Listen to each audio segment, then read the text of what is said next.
everyone, Jesse here with Canine Perspective with another dog attack review video. What to do, what not to do. This one's very short, it's only 27 seconds long, with a little girl being attacked by two escaped pit bulls. I believe they escaped from a neighbor's yard. And we only see a small, about 10 to 15 second clip of the girl's interaction with the dogs, and then it cuts to an officer shooting the dogs, and one of the dogs was killed, the attacking dog, obviously.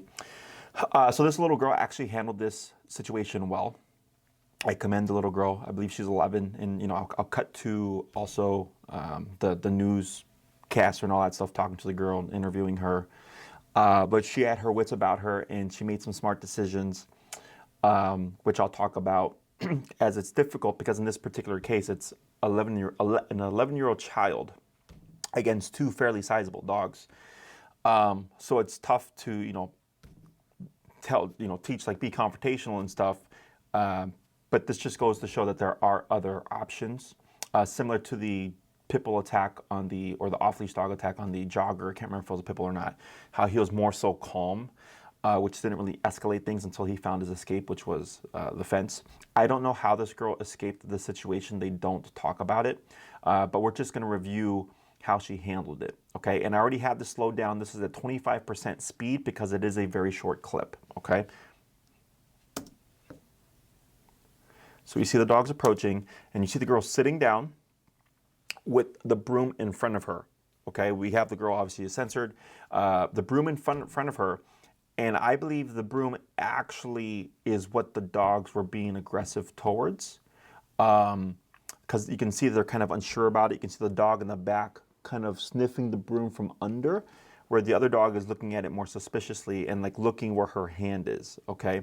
But when the attack actually happens, the dog goes for the broom, and then it looks like he gets the girl in a redirect, okay? But I like that the girl's got the broom, because a dog is most likely gonna target what's closest to them. They don't understand that the broom is not a part of you, okay? But I can kind of see she's kind of holding it like this, right? So she's in a kind of submissive, kind of fearful posture, completely understandable. Holding that broom in front of her to try to keep the dogs back, but she doesn't do anything with it, okay? Now, in this particular situation, I actually think this was the better approach than trying to be confrontational, okay? So we're gonna continue on. Right there, you see the escalation. She moves the broom, and right there, you see the dog, the broom kind of keeps the dog back, and then the dog goes up for the broom here.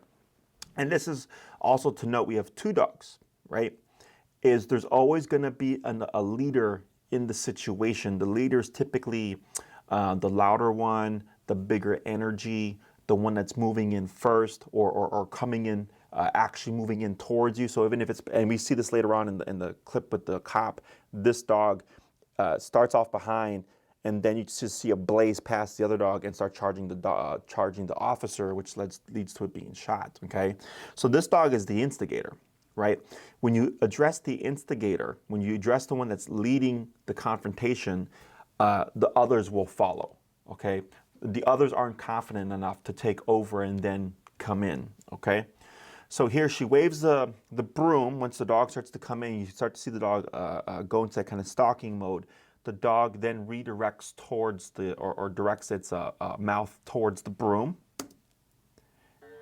And then here, this is what I call, what I interpret as kind of the redirect, okay? So she's waving, she moves the broom away from the dog, and the dog sees the hand there and then goes for the hand. I do believe the dog got the child, yeah, did a bite and then release. And then the child turns away and quiets down. And if you look at the other dog is ears back, still very unsure what's going on, right?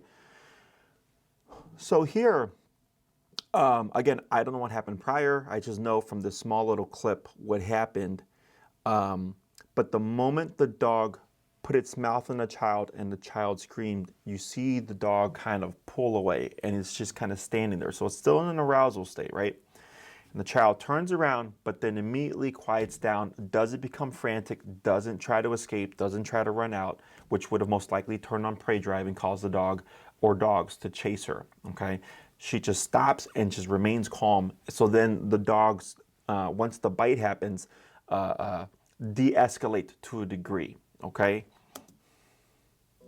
So you see them kind of investigating, just sniffing. She remains calm,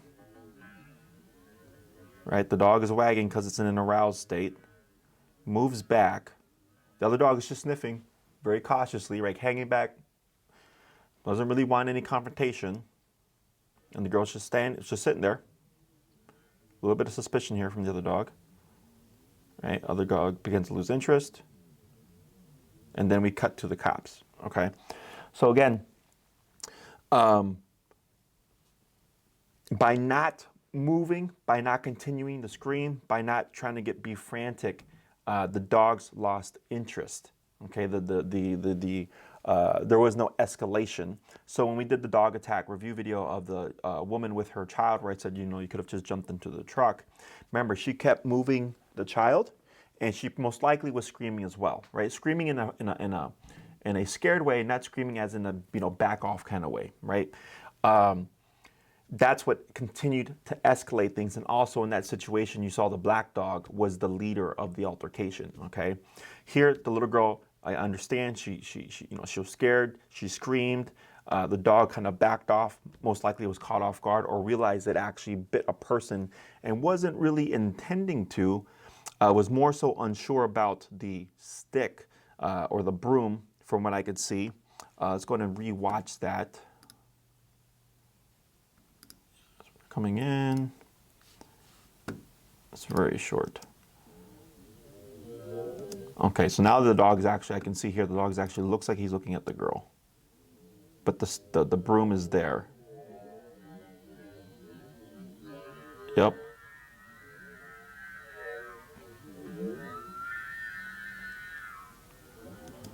Yeah, so like right there, after the bite, it looks like the dog snaps to.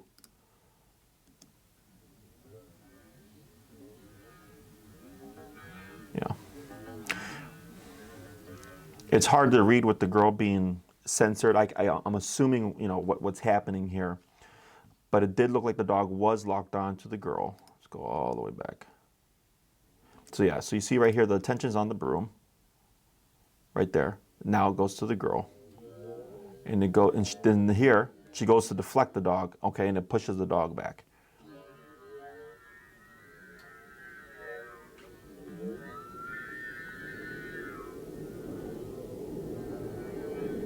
Yep. All right. So it's hard to say 100%. Again, I don't know what happened prior. I don't know if the dogs chased the girl and then she, you know, got trapped in the porch. But by her, again, not panicking and just like she had her scream, she was freaked out. She's like, you know, then she just kind of stopped. The dogs didn't continue to pursue. Okay. So every situation is different. I'm very much a be on the offensive than the defensive type of personality. Obviously, with children, especially a 11-year-old child, we can't expect them to be able to do that. But it goes to show that not panicking, to the best of your ability, remaining calm, will help not escalate things. Okay. So now, this is the dog attack or the dog charging the police officer. Well, actually, before we do that, I want to cut to them talking to the girl here. Really scared, and I kind of had to think quick on how to protect myself. So kudos to the girl, right? She's like, I was scared, the two dogs, and I had to think quick to defend myself. I had to think quick to defend myself, right? That's maybe her dad, you know, educated her on protecting herself and stuff like that. And if he did, kudos to the dad. But kudos to the girl for, you know, again, like in the moment she was scared and she knew like I have to do something to try to at least defend myself, right? That kind of mentality is super important when we talk about these situations, because again, most people, they want to freeze or run. They want to freeze or flight, which just with the flight response, again, just turns on the dog more. With the freeze response, what we gamble is the dog not taking you seriously, and if it wants to do harm, well, it's going to continue to pursue. Okay, and this really just comes down to reading the situation. Not one answer is going to be correct in every situation. Sometimes it's kick the dog, sometimes it's choke out the dog, sometimes it's don't move, sometimes it's jump on the car, right? There's not going to be any set answer, but it's good to know what your answers could be. Okay, so kudos to the girl for, even though when she was being scared or when she was scared, just thinking on her feet and using that broom as a means of kind of self-defense there, because who knows what would have happened without the broom. Okay, I believe they asked the girl a few more questions. They definitely talked to the dad. Sit there and watch. Matthew is Mariana's father. He was at work when the incident happened, but could see the whole thing through a surveillance system. And then it cut out. And so for like 5 minutes, I didn't know what was going on. Video shows Mariana defending herself with a broom. One of the dogs snaps at the broom, then bites her arm. Yeah. I'm just glad my daughter's here and she's fine and she's alive. Yeah. So looks like the broom was most likely the target, in that because it was in front of her, right, and helped kind of deflect the attack there. Here, this is now the police officers.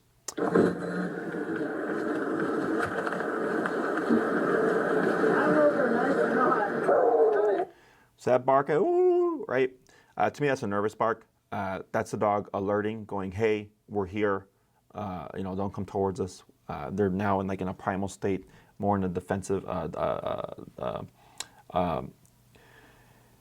be on the offense than the defense. Okay. Now you see the dog come out, and you see the one come out slowly and the one come out quickly, right? That's the leader. Right here.